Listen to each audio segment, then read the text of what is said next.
Part 1. 1. You're going to hear a conversation between a student and an academic advisor.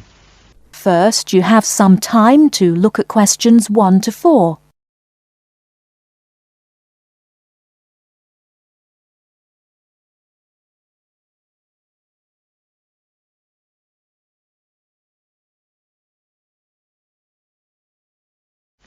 Hello there, you must be Jane. Please come in. My name is Mrs. Dunstan. Hello, Mrs. Dunstan. Pleased to meet you. All right now, let's see. Now, you're interested in attending university in Canada, is that right? Yes, and I have a lot of questions to ask you. Okay, but before I begin to answer your questions, I need to ask you a few questions first. Now, your major is... Engineering. Mechanical engineering. Right, and where did you graduate? I graduated from the Beijing Institute of Machinery in July 1998. I completed my bachelor's degree. Okay, now, I'm assuming you'll want to continue studying in that field, am I right? Actually, I'd prefer to do an MBA if possible. But if I have no other choice, then I'll continue in mechanical engineering. Okay, now, are you familiar with the requirements for an MBA degree? Yes.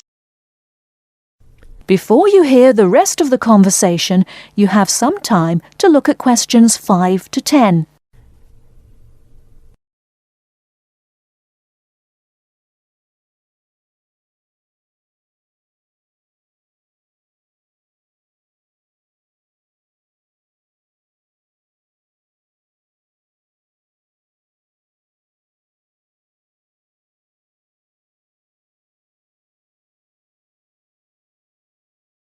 Now listen and answer questions 5 to 10. I think I need to do well on the GMAT, and I'll definitely need the TOEFL or IELTS, right? That's right. You'll need at least 600 on the TOEFL or 6.5 on IELTS. In addition, you need to have completed a bachelor's degree too. Did you take the GMAT yet? No, but I plan to take it in August. The requirements for a master's degree in engineering are a little different. You'll need to take the GRE and of course the TOEFL or IELTS. I see. And when do I start to apply? The best time to start the application process is in November or December of the year prior to your intended year of study. Application forms are usually available in September or October. Which schools in Canada offer the MBA degree? Of the approximately 50 universities in Canada, 20 offer an MBA. Here's a small booklet summarising Canadian university programmes. You'll find all the information on page 22. Great, thanks. And how about tuition and scholarships? Tuition for MBA programmes has been steadily increasing. Some universities now charge the full tuition, meaning that there is no government subsidy. Those universities cost about $10,000 per year, and it's a 2-year programme. Other universities are still government subsidised, so the tuition is only about $4,500 per year. In terms of scholarships, usually the top 5 students entering the MBA programme are given a generous scholarship. All other students have to pay the full fees. International students have to pay the full tuition, that's $10,000 per year. Oh, is it very difficult to get into an MBA programme? Yes, in fact, the competition is very strong. MBA graduates have a pretty easy time finding a job, so many students are eager to do the programme thinking it will guarantee them success in their careers. Well, it sure does sound like an excellent way to start a promising future. What is the school year like? Classes begin in September each year and finish before Christmas. They resume after New Year and finish at the end of April. And after April? Why, that's your summer holiday. Sounds great. I want to thank you, Mrs. Dunstan, for all your help. I really do appreciate it. You're very welcome. And if you have any other questions, please feel free to contact me. You know my number, right? I sure do. Thanks very much. Goodbye.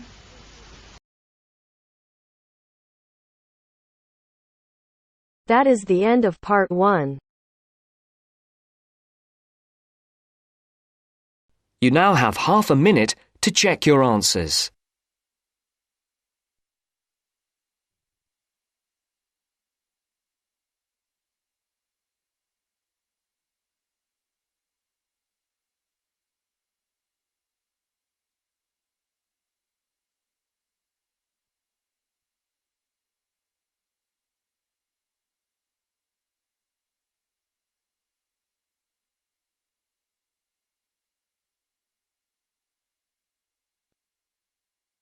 First, you turns to have some part 2. time to look at questions Part 2. 11 to 16.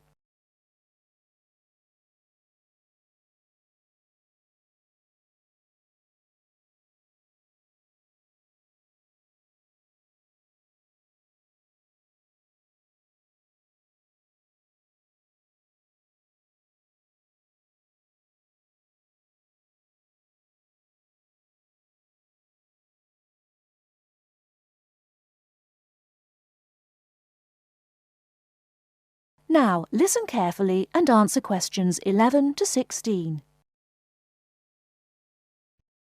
Good afternoon. Hello. How can I help you? I'd like to make a transfer, please. You want to transfer some money? That's fine. Let me just bring up some details. Right, here we are. Can you tell me your name, please? It's Alice Deltour. Okay, and your date of birth? 20th of February 1982. Right, and for security, can I have the first letter of your password? It's B. And the fifth letter? That's F. Fine. Now, where do you want to make the transfer to and from? I'd like to send money from my current account abroad. Which country are you sending it to? To China. My boyfriend is on holiday there, and he's run out of money. Oh dear. China, okay. Now, there are several ways to do this. We can do it by credit card, by electronic transfer, by cheque or by banker's draft. I'm not sure. What's the best way? Well, that all depends. The simplest way is by cheque, really. I just write the cheque and send it. Yes, but it can be very slow and take a long time for the money to clear. Between 3 to 4 weeks. How soon do you need the money to get there? I'd like it to get there in the next couple of weeks. So really, sending a cheque is going to be too slow. Yes, I think so. Let's look at electronic transfer then. This usually takes between 2 and 5 working days. That's 2 to 5 days. Working or business days. If you send it on Friday, it will get there the following Friday at the latest. I see. That's much better. Yes, but we do charge a fee for this. We charge a flat fee of £21, and on top of that, the receiving bank may charge a fee, and an agent may also charge you for transferring the money between banks. So, how much is it altogether? We can't give you an exact amount. You need to check it with the receiving bank and any agents that they use. I see. Also, you can send it in sterling or dollars from here, but there will be an additional fee depending on the exchange rate when you convert it into renminbi. So, there will be another charge too? I'm afraid so. Does it make any difference if I send it in dollars or sterling? It could make a difference according to which currency has the best exchange rate. The other difference is this.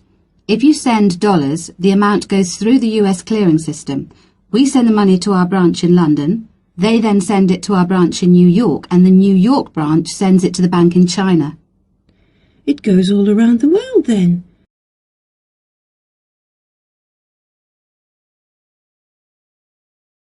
Before you hear the rest of the talk, you have some time to look at questions 17 to 20.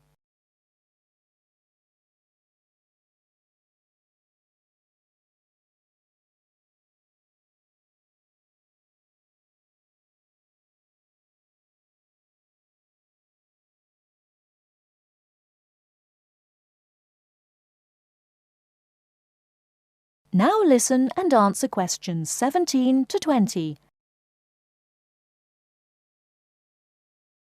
What about if I send sterling? In that case, we send it to our branch in London. From there it may go directly to China, unless the bank in China has an agent in London, in which case we transfer it to the London agent, and they send the money on to China. So how do I proceed with the transfer? OK, first we'll need some details about the beneficiary from you. The who? The beneficiary, the person receiving the money. OK, what do you need to know? We'll need the full name of the beneficiary and their account number. OK. You need to tell us the name of the bank in China and the address of the branch. We also need the bank's sort code and the SWIFT number. What's a SWIFT number? Basically, it's an interbank code. It helps banks identify each other through a unique code number. OK, and that's spelt? SWIFT, SWIFT. And the final thing we need is the reason for sending the money. You need a reason from me? I just told you my boyfriend's run out of money. Well, we don't need a reason. The receiving government needs to know why the money is entering the country, and we have to be able to tell them. Okay, so from me you need the bank's name, the address of the branch, the sort code and SWIFT number, the beneficiary's name and account number, and a reason for sending the payment. Yes, that's correct. Okay, so I'll check these out and come back to you with them so we can go ahead with the transfer.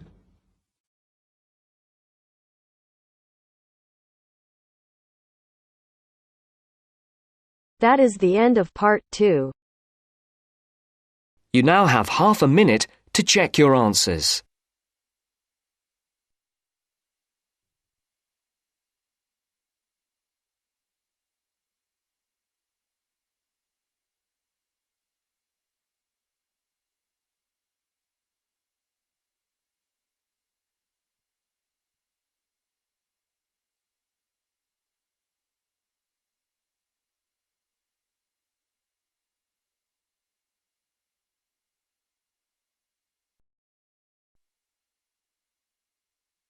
Now turns to part 3. Part 3. You'll hear an interview on job application. First, you have some time to look at questions 21 to 25.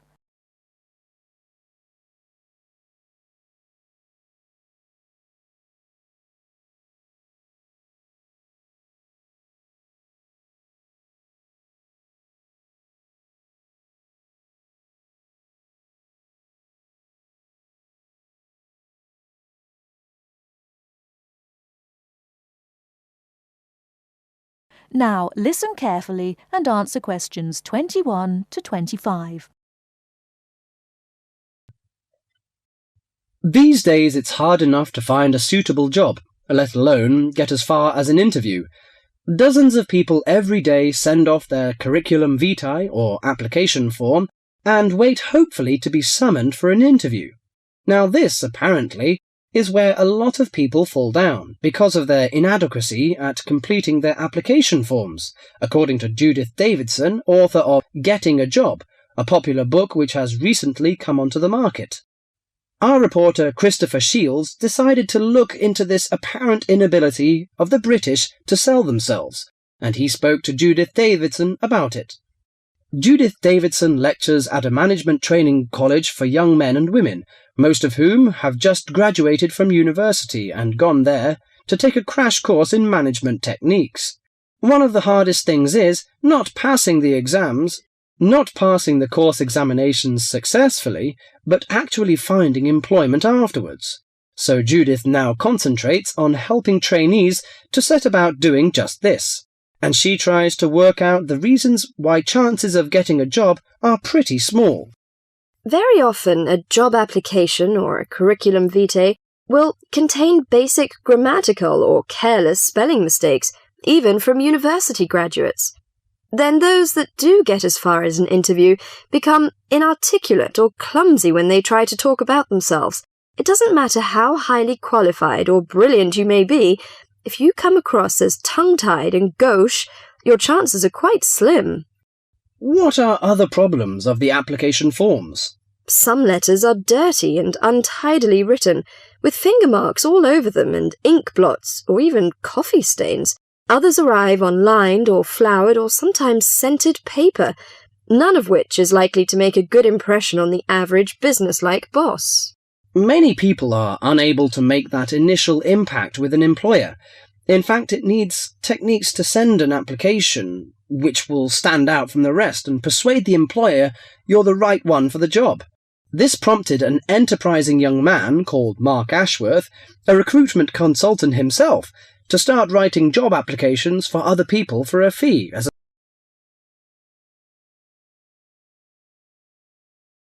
Before you hear the rest of the talk, you have some time to look at questions 26 to 30.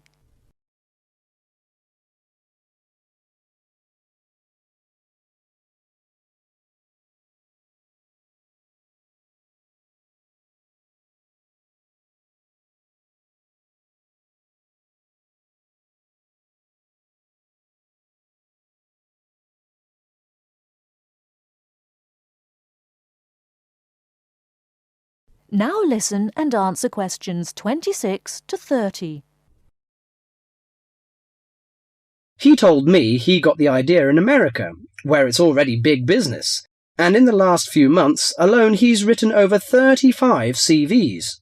He feels that 80% of job applications received by personnel managers are inadequate in some way. Well, yes, many people simply can't cope with grammar and spelling and don't know what to put in or leave out. Sometimes people condense their work experience so much that a future employer doesn't know enough about him. Then, on the other hand, some people go too far the other way. To give you an example, one CV I once received in my recruiting role was getting on for 30 pages long. Mark has an initial interview with all his clients in which he tries to make them think about their motivation. He can often exploit these experiences in the CV he writes for them and shows that they have been valuable preparation for the job now sought. He also believes that well-prepared job history and a good letter of application are absolutely essential. Among the most important aspects of applications are spelling, correct grammar, content, and layout. A new boss will probably also be impressed with a good reference or a letter of commendation written by a former employer. The type of CV I aim to produce depends largely on the kind of job being applied for. They don't always have to be slick or highly sophisticated, but in certain cases this does help. Judith Davidson thought very much along the same lines as Mark. In her opinion, one of the most important aspects of job applications was that they should be easy to read. Many applicants send in letters and forms which are virtually unreadable. The essence of handwritten application is that they should be neat, legible, and the spelling should be accurate. I stress handwritten because most employers want a sample of their future employees' writing. Many believe this gives some indication of the character of the person who wrote it. Some people forget vital things like putting their own address or the date. Others fail to do what's required of them by a job advertisement. Judith believes that job seekers should always send an accompanying letter along with their application forms, stating clearly why their qualifications make them suitable for the vacancy. Personal details have no place in letters of application. I well remember hearing about one such letter which stated, quite bluntly, "I need more money to pay for my flat." No boss would be impressed by such directness. She added that the art of applying for jobs successfully was having to be learnt by more and more people these days, with the current unemployment situation. With as many as 200 or 300 people applying for one vacancy, a boss would want to see only a small fraction of that number in person for an interview. So your application had to really outshine all the others to get you on the shortlist.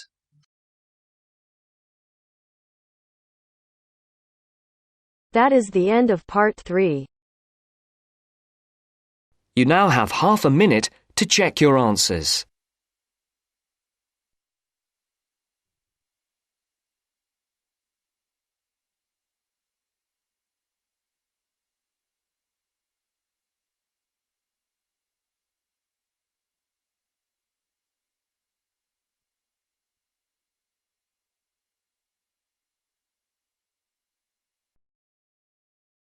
Part 4. You are going to hear a talk on Anne Bonny, a female pirate. First, you have some time to look at questions 31 to 35.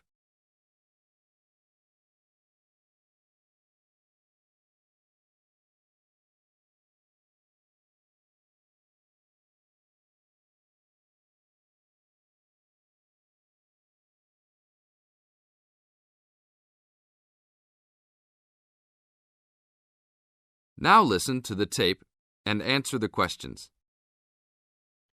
Anne Bonny was one of the 2 most famous female pirates. She sailed on the crew of Calico Jack Rackham. Anne was romantically involved with Calico Jack, but she could be counted as none the less as fearless as any other pirate. She was born in County Cork, daughter of an attorney and his maid. The lawyer left Ireland in disgrace, but found fortune in the Carolinas.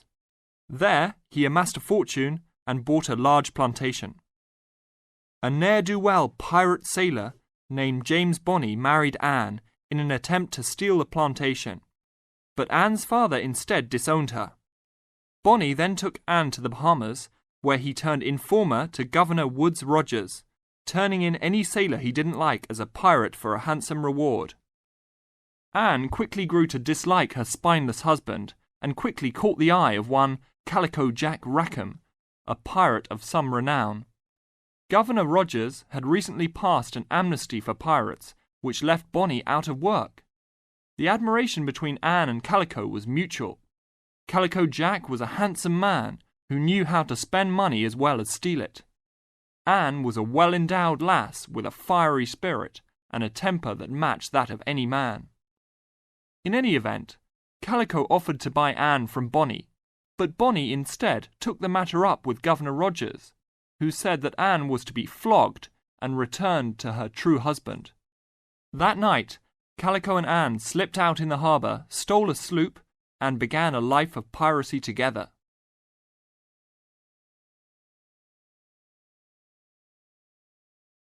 Now look at questions 36 to 40.